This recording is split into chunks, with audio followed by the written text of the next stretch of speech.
der er rigtig mange studier, der har fundet, at vi har tendens til at spise mere og hurtigere, når vi spiser ultraforarbejdet.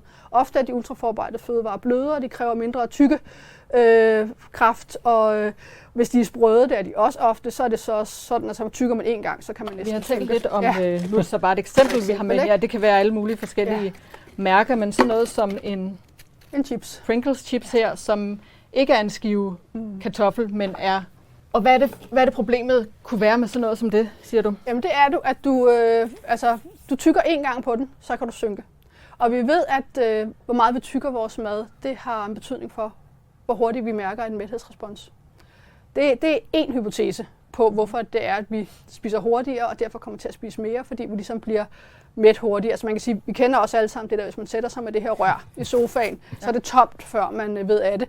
Det er sjældent, man oplever det samme med en pose gulerødder, ikke?